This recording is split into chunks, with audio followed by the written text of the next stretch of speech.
안녕하십니까, 홍철기입니다. 오늘은 2023년 12월 20일인데요. 정오 뉴스 시작하도록 하겠습니다. 구자룡 변호사 여러분들 잘 아시죠? 이재명 저격수를 넘어서 총선 승리에 보탬이 되겠다고 합니다.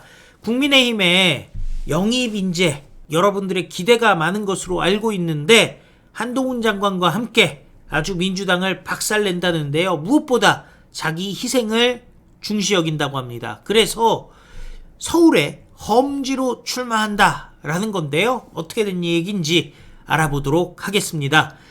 이재명 저격수 넘어서 총선 승리, 구자룡 변호사 험지 출마할 각오를 단단히 하고 있다는 겁니다. 강남은 나갈 생각도 없다고 합니다. 국민의힘 영입인재 명단에 이름을 올린 구자룡 변호사, 이재명 저격수를 넘어서 신뢰할 수 있는 법률가로서 인정받아 총선 승리에 앞장서겠다는 포부를 밝히고 있는데요. 이를 위해 험지 출마도 불사하겠다는 굳은 의지를 다지고 있습니다.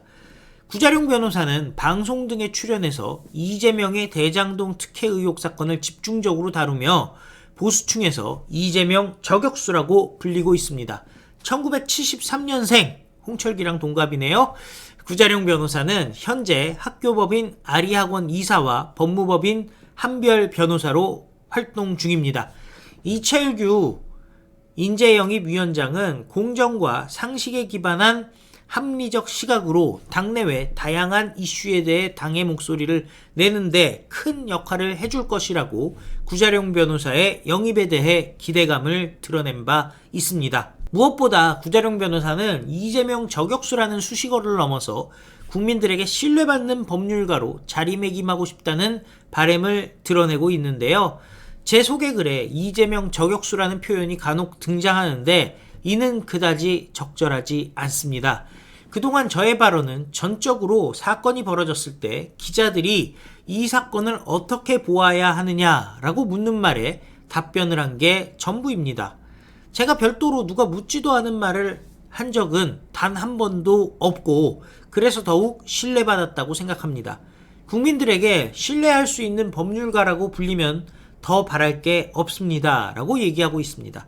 저는 법을 따르는 사람이고 제가 말하는 것이 신뢰할 수 있다는 믿음을 얻을 수 있다면 더 바랄 게 없습니다. 이번에도 제가 선택한 것이 많은 분들께 그런 신뢰를 받을 수 있기를 간절히 바라고 있습니다 라고 덧붙였습니다.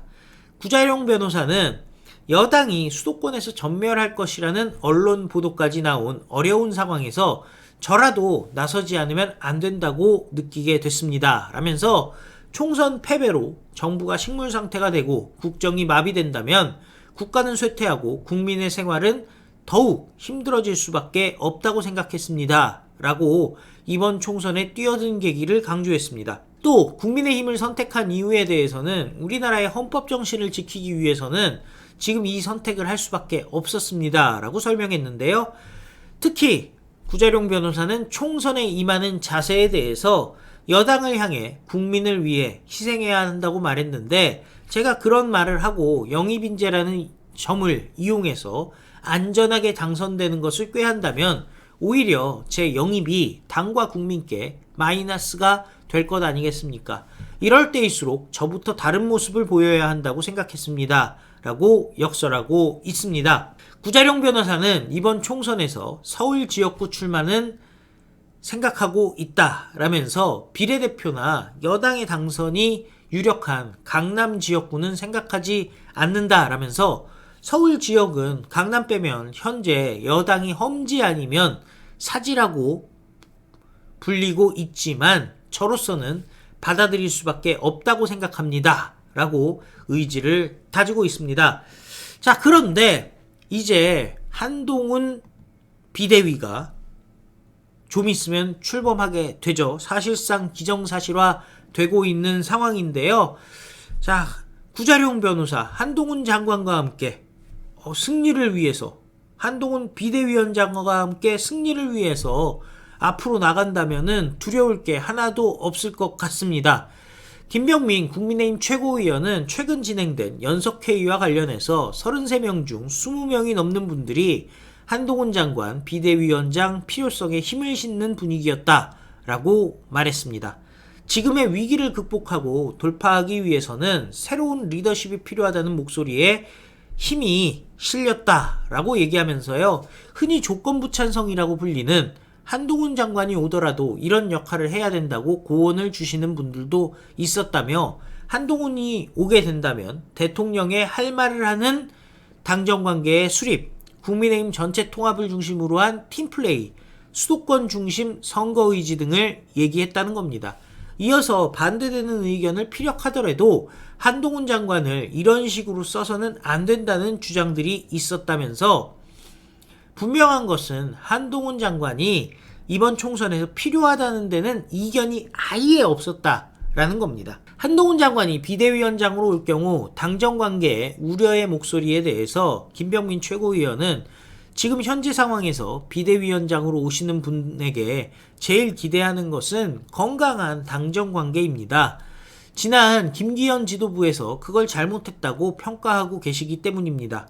잘못한 게 있으면 직원하고 국민 눈높이에 맞춰서 실질적인 변화를 끌어내야 되는데, 그걸 실질적으로 바꿔낼 수 있는 리더십이 누굴까를 물었을 때 격이 없이 대통령에게 얘기도 할 수 있고 그러면서 실제 변화를 만들어낼 수 있는 사람이 지금 현 시구에는 역설적으로 한동훈 장관밖에 없지 않느냐, 한동훈 장관이 유일하게 적합하지 않느냐, 이런 얘기들이 있는 겁니다. 또 김병민 최고위원은 국민적 여론을 한동훈 장관이 누구보다 잘 알 것이라면서 국민이 어떤 부분에 목말라 하는지를 기본적으로 알고 있는 사람이라면 여기에 대해 가감없이 쓴소리를 전달할 뿐만 아니라 쓴소리로 그치지 않고 변화를 끌어낼 수 있을 것이다 라고 기대했습니다. 정치적 경험이 없다라는 주장에 대해서는 정치적 경험보다 훨씬 더 중요한 게 정무적 감각인데, 부족한 정치적 경험이라는 것은 옆에 있는 사람들이 지혜를 모으고 국민 눈높이에 맞는 정무적 감각을 발휘할 때 국민의 새로운 기대감을 더 한번 추동해 나갈 수 있지 않을까라는 말을 했고요. 한동훈 장관이 결국은 국민의힘의 비대위원장직을 수락할 것이라고 예상했습니다. 김병민 최고위원은 한동훈 장관이 명시적으로 반대를 했다면 이런 일들이 진행되지는 않았을 것이라면서 당의 여러 총의에 따라 비상대책위원장으로 와야 한다는 목소리가 커지게 되면 그 카드를 한동훈 장관이 결국 받을 수밖에 없을 것이다 라고 말했습니다. 비대위원장이 결정되는 것은 이번 주 내에 결정이 될 것이라면서 연내에는 빠르게 정리돼서 끝날 것이라 생각한다 라고 덧붙였습니다. 영입인사인 구자룡, 그리고 한동훈 장관 같은 경우는 추대를 받아서 비대위원장이 될 것으로 보이는데요. 새로운 물결, 새로운 사람들이 새로운 바람을 만들어내서 대한민국 제대로 바로 세우게 하고, 국민의힘도 다수당, 그냥 다수당이 아니라 180석 이상의 메가 다수당이 될 수 있도록 힘을 실어줘야 될 것이라 생각합니다. 여러분들도 한동훈 구자룡이 활약하는 국회 생각하면은 가슴이 두근거리시지 않습니까? 시청해주셔서 감사드리고요. 또 필요한 뉴스 정리해서 다시 찾아뵙도록 하겠습니다. 다 같이 외치겠습니다. 우리는 승리합니다. 감사합니다. 안녕히 계십시오.